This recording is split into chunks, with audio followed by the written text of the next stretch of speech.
Good morning. So, today we are going to discuss William Shakespeare, Merchant of Venice. हम इसके सारे important question discuss करेंगे और उससे रिलेटेड जो भी इम्पोर्टेंट पॉइंट होंगे उनको भी डिस्कस करेंगे. So let's start. Our first question, to which category does the merchant of Venice belong? तो मर्चेंट ऑफ वेनिस किस कैटेगरी में रखेंगे? हम इसको रखेंगे ट्रेजी कॉमेडी में.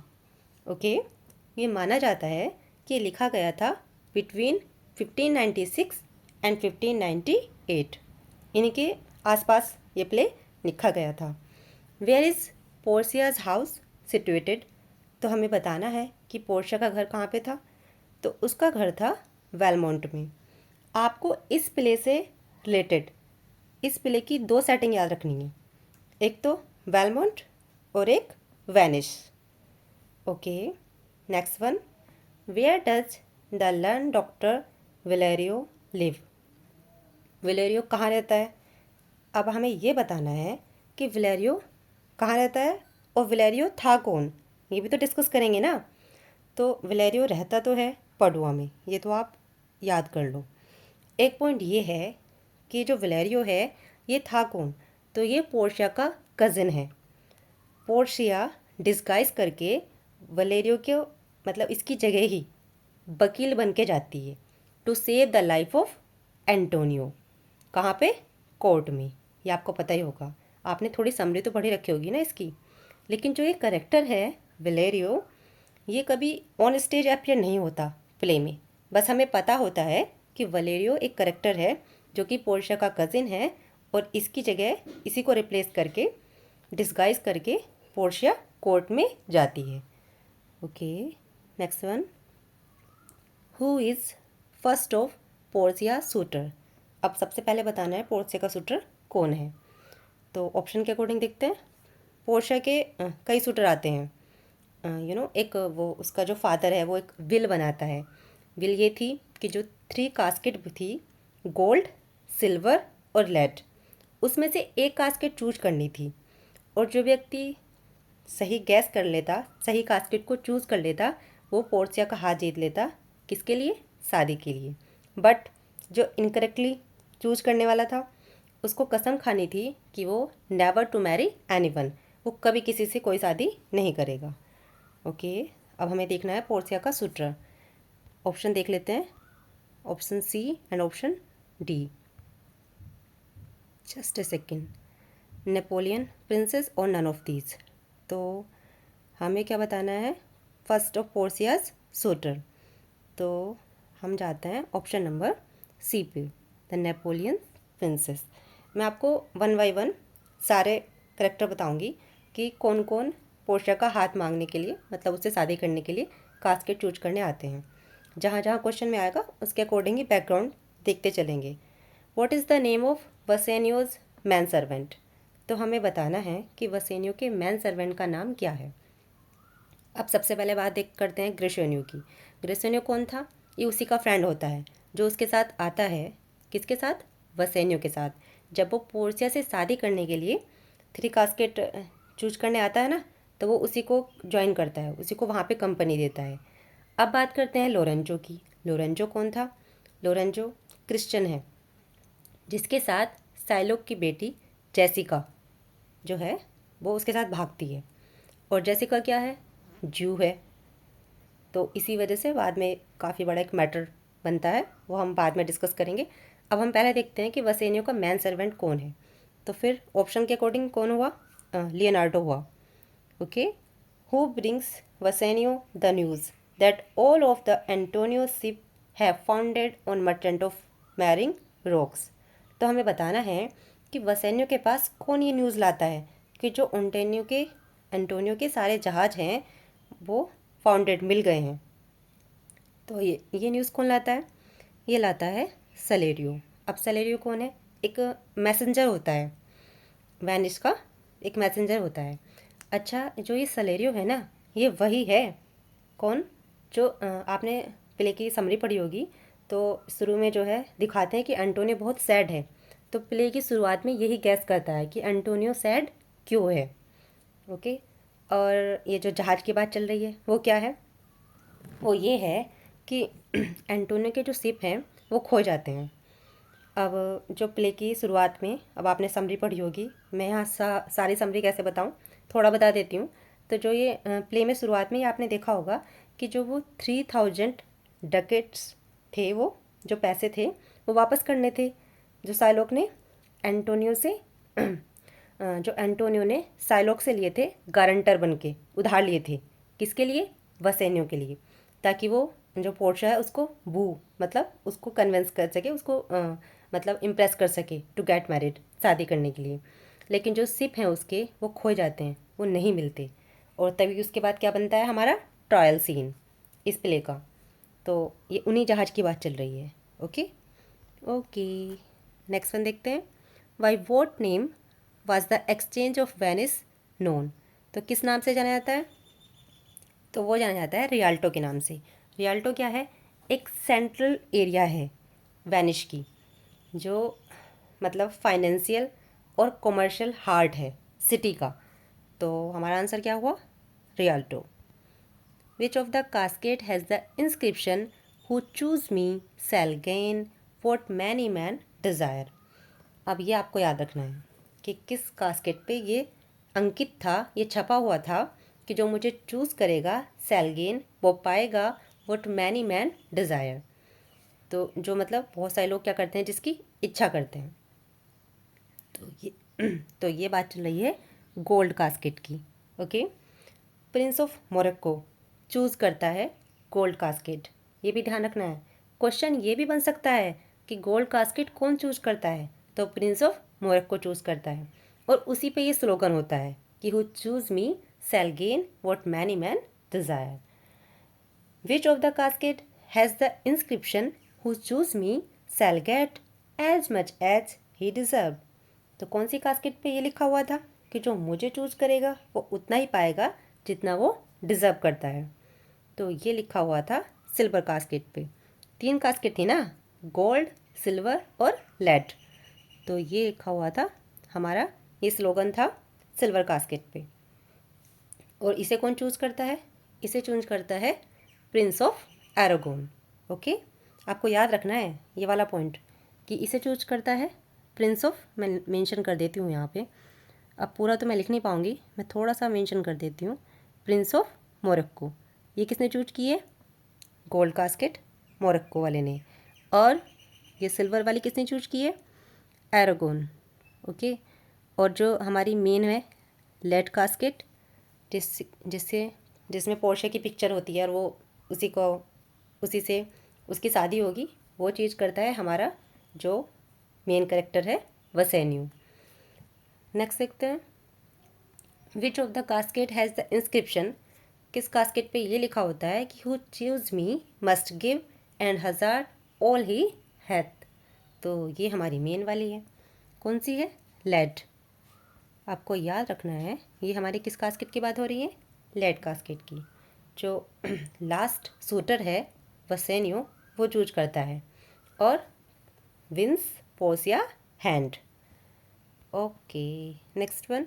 आई sooth I know not why I am so sad, who speaks these opening words of the play? तो कौन बोलता है ये शुरुआत में ये वर्ड्स? तो प्ले की शुरुआत में ही एंटोनियो को मेलनकली, सैड दिखाया होता है। तो वो कह रहा है कि I know not why am so sad, मतलब उसे खुद नहीं पता कि वो दुखी क्यों है। तो ये वर्ड्स जो हैं हमारे एंटोनियो के हैं। ओके ओके, उसको पता ही नहीं होता कि वो क्यों सैड है। ओके, नेक्स्ट वन देखते हैं। Who believes that it is a wise father that know his own child? अब ये किसका मानना था कि एक वाइज फादर के मतलब वो पिता बुद्धिमान होता है जिसको पता होता है अपने बच्चे के बारे में? तो ये मानना था लोन्सलेट। अब ये जो लोन्सलेट गोबो है, एक क्लाउन है, एक जेस्टर है, यंग सर्वेंट है साइलोक का। और वो जो है भागने की प्लानिंग करता है, वो भागने वाला होता है क्योंकि उसको लगता है कि जो साइलोक है वो डेविल है। और इवेंचुअली वो साइलोक की जो सेवा है, उसकी जो सर्विस है, उसको छोड़ के जो वसेन्यू है उसका जस्टर बन जाता है। ओके, तो वो ये बात बोलता है, उसको पता होता है ना इसकी बेटी भाग गई, किसकी, साइलोक की, जेसिका। तो इसलिए वो ये वाला स्टेटमेंट बोल रहा है कि मतलब एक जो बुद्धिमान पिता होता है उसको पता होता है अपने बच्चे के बारे में। Who calls Portia this mortal breathing saint, किसको बोल रहा है ये? तो ये बोला है प्रिंस ऑफ मोरक्को को।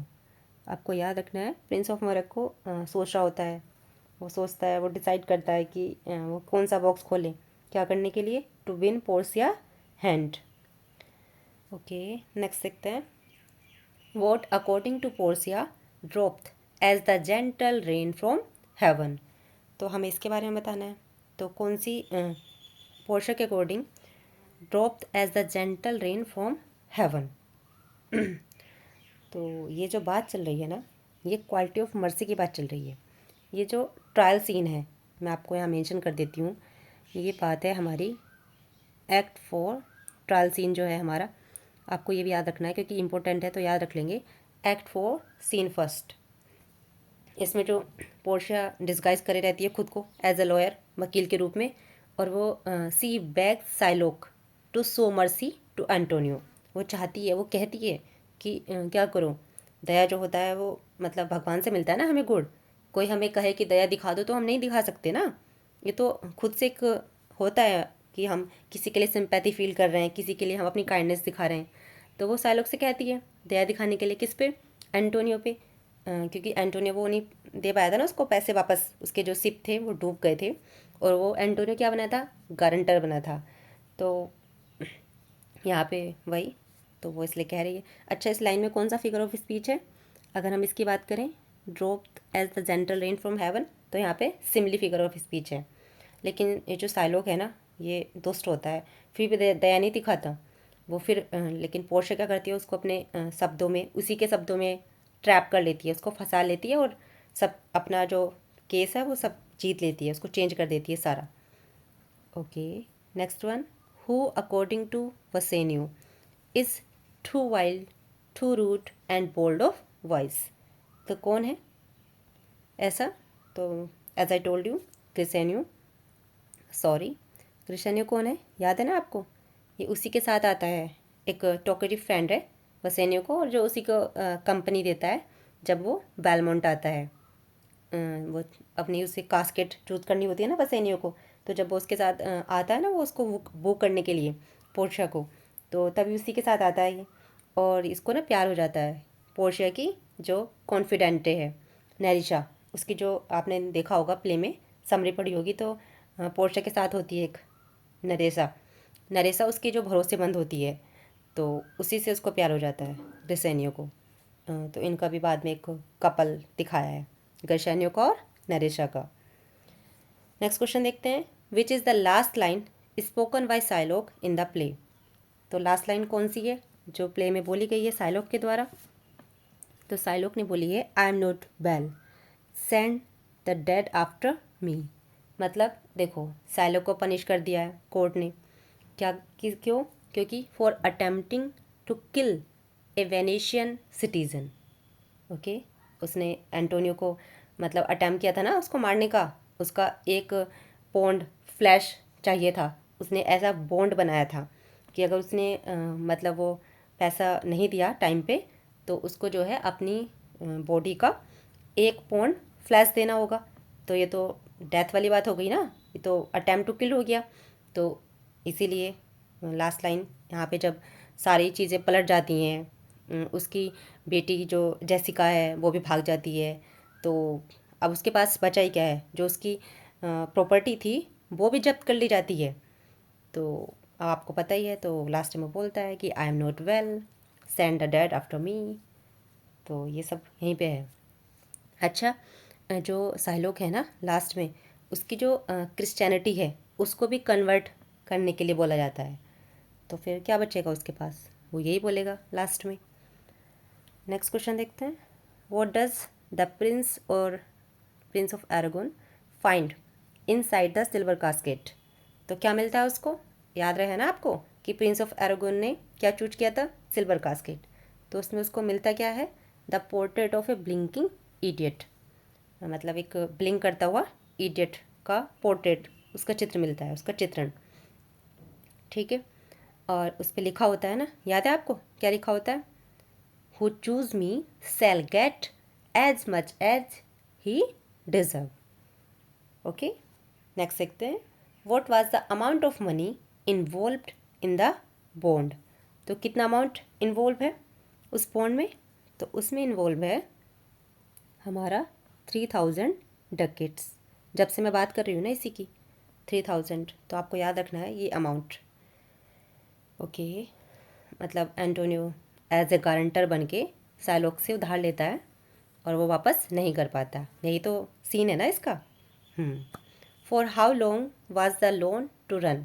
अच्छा, कितने दिनों का था ये जो पैसा था, जो कितने महीने के लिए उसने बॉन्ड साइन किया था? तो ये था हमारा 3 मंथ्स का, 3 महीने का।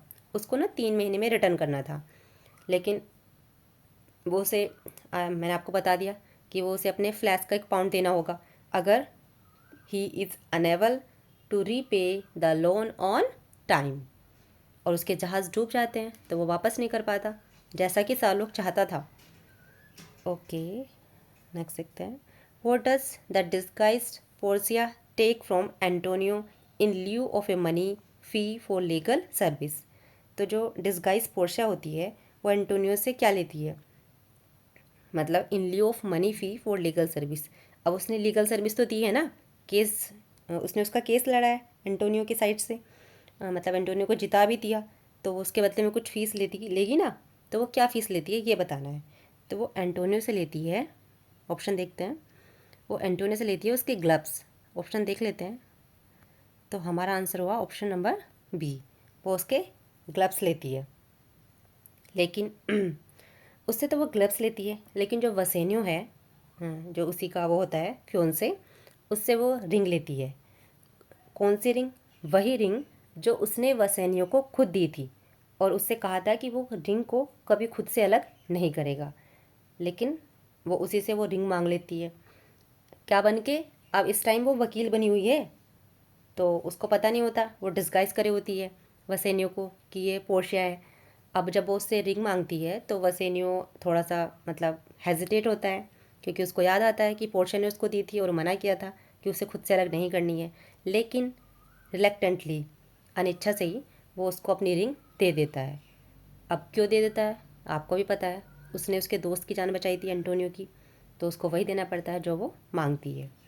For what touch Jessica exchange her months, sorry यहाँ पे मंथ नहीं है, ये हर मंथ्स टोर्टियोज रिंग।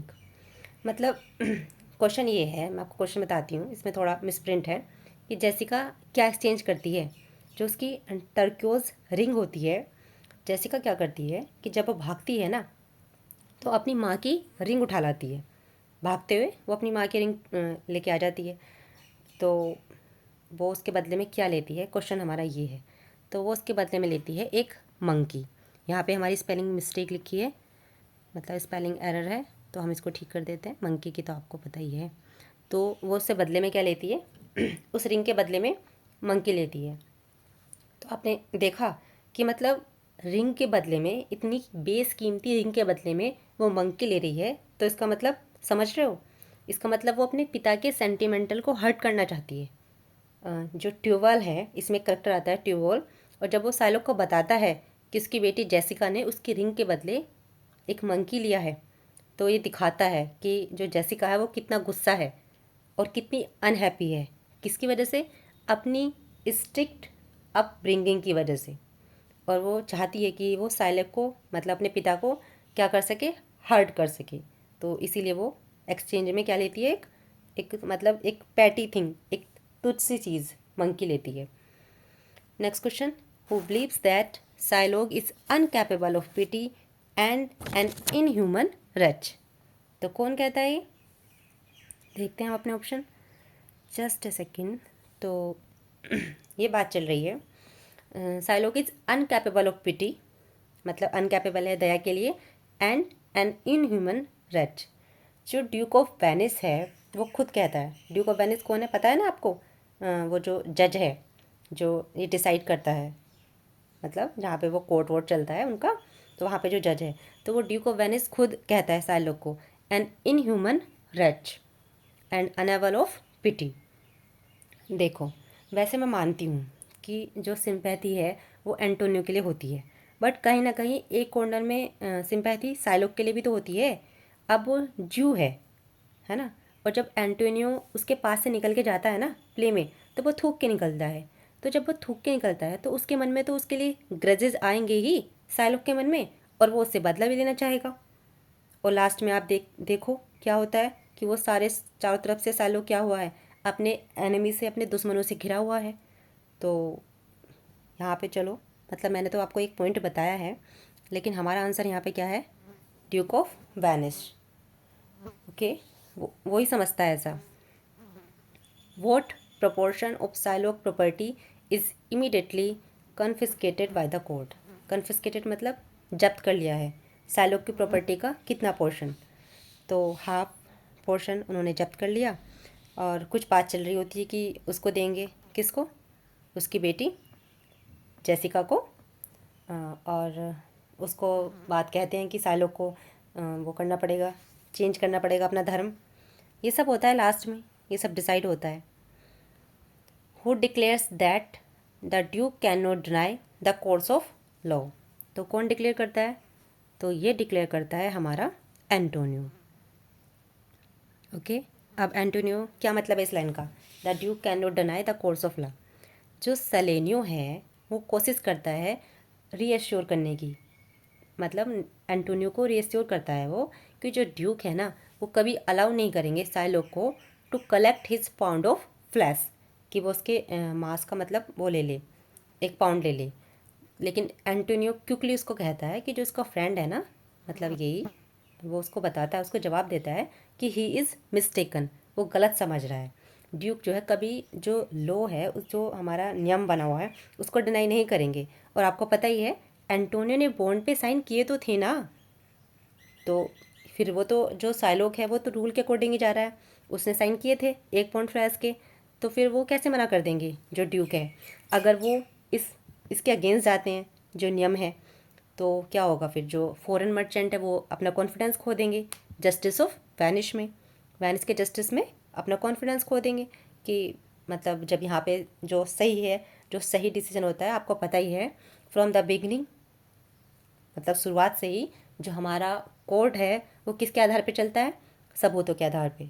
हमारे जो सेंटिमेंट्स हैं, हमारे जो इमोशंस हैं, उसके बेस पे डिसीजन ना पहले लिए जाते थे ना आज लिए जाते हैं। तो वही बात है यहाँ पे।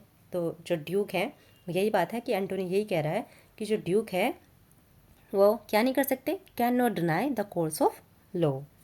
नेक्स्ट क्वेश्चन देखते हैं, who is never merry on hearing sweet music. तो मतलब कौन है जो कभी खुश नहीं होता क्या सुन के, स्वीट म्यूजिक को सुन के। तो ये बात चल रही है हमारी जेसिका की, याद है ना आपको जेसिका कौन है, जेसिका कौन है, साइलोक की बेटी जो भागी थी। तो वो एडमिट करती है कि वो कभी मतलब खुश नहीं होती म्यूजिक सुन के। अच्छा, आपको पता चल रहा है इस बात से क्लियर पता चल रहा है कि जो उसकी अपब्रिंगिंग है, जो वो बड़ी हुई है, वो कैसे हुई है, एक स्ट्रिक्ट इन्वायरमेंट में हुई है, तो इसीलिए वो म्यूजिक से खुश नहीं होती, हमें ऐसा लग रहा है। ओके, नेक्स्ट देखते हैं, which of the suitors does Portia regard as little better than a beast. मतलब किस शूटर को पोर्सिया ऐसा कहती है कि ये थोड़ा सा ही बेटर है बस एक जानवर से। तो ये बात चल रही है ड्यूक ऑफ सैक्सनीज नेफ्यू की। अब यहाँ पे जो ये है कि जर्मन है जो क्या करता है, कुछ नहीं करता, बस क्या करता रहता है, पीता रहता है। ओके, तो इसीलिए उसने यहाँ पे उसको एक बोला है little better than a beast. ये उसी का सूटर होता है पोर्शिया का, उसी का हाथ मांगने आता है। When Portia declare that there is no power in Venice, मतलब वेनिस में ऐसी पावर नहीं है जो capable of altering the term of the bond.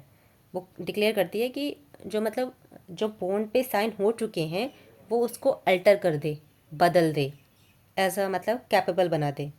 ऐसा कोई पावर है ही नहीं वैनिश में। लेकिन what does the delighted Shylock exclaim, लेकिन जो साइलोक खुश है, डिलाइटेड है, वो क्या कहता है, वो क्या कहता है, a Daniel come to judgment. He a Daniel, actually जो ये वर्ड है ना डेनियल, ये एक यहाँ से एक फेमस स्टोरी है। अब मैं वहाँ पे आपको पूरी स्टोरी तो नहीं बताने वाली, लेकिन इसका मतलब यही है कि जो व्यक्ति वाइजली सेटल कर देता है ना डिफ़िकल्ट मैटर्स को, तो ये जो लाइन है ये वहीं से है, डेनियल कम टू जजमेंट, मतलब one who wisely settle A difficult matter, ये बात चल रही है। ठीक है, तो इसलिए सारे लोग खुश होता है कि जो वाइजली सेटल कर सकता है इस डिफ़िकल्ट मैटर को, कि बॉन्ड पे साइन भी हो गए हैं और फिर भी एंटोनियो को बचा ले जाए। तो इस तरह से ये पॉइंट है हमारा। Which of the casket is chosen by Bassanio, तो कौन सी कास्केट चूज की थी ये तो हमें पता ही है। उसने कौन सी चूज की थी? लेड। और आपको पता होगा जब वो लेड कास्केट चूज़ करता है तो उस पर लिखा होता है, मतलब उस पर इंस्क्रिप्टेड होता है, who choose me must give and hazard all he hath. Okay, आपको याद रखना है। और उसी से मिलती है उसको एक पोर्शिया की पिक्चर। ओके, और फाइनल होता है कि she will marry the sorry he will marry the Portia, वो पोर्शिया से शादी करेगा। ओके, नेक्स्ट वन देखते हैं। 28 तो हो गया ना हमारा, 21 देखते हैं। Who is the little script boy to Gratiano refer, तो कौन है यहाँ पे little scribed boy to Gratiano refer, तो किसको रिफ़र करता है? ग्रिशेनियो। मैंने आपको बताया था ग्रिशेनियो को प्यार हो जाता है, ये उसका फ्रेंड होता है ना वसेनियो का, किससे? नरेशा से। नरेशा से प्यार हो जाता है उसको। तो नरेशा कौन है, याद है ना आपको? कॉन्फिडेंटे है किसकी? पोर्शिया की, भरोसेमंद। और प्ले में नरेशा को पोर्शिया के साथ ही दिखाया है। और हम देखते हैं अपना question number 30। What is the gift that Portia takes from Bassanio as her fees? Free नहीं है, ये गलत लिखा हुआ है, फीस। तो एज ए फीस पोर्शिया उससे क्या लेती है वसेनियो से? मैंने आपको ऑलरेडी बताया है, वो क्या लेती है उससे? उसकी रिंग। और वही वाली रिंग ना जो पोर्शिया ने उसको दी थी, लेकिन वो डिस्गाइज करके वकील बन के लेती है उससे पोर्शिया। लेकिन लास्ट में क्या होता है, पोर्शिया फाइनली रिवील कर देती है अपनी ट्रू आइडेंटिटी, मतलब अपनी बता देती है वो सच्चाई की। जो वहाँ पे डिस्गाइज करके गई थी वो वकील, वो मैं ही थी। और वो हैंड ओवर करती है उस रिंग को, अंगूठी को, जो उसने ली थी वसेनियो से, और एक लेटर फ्रॉम पडुआ। ओके, तो यहाँ पे हमारी जब वो सबको पता चल जाता है कि वो ये पोर्शिया थी, तो फाइनली हमारी क्या होती है, एक हैप्पी एंडिंग हो जाती है। हमने क्वेश्चन के साथ साथ ऑलमोस्ट अपना पूरा प्ले भी डिस्कस कर लिया। So thank you.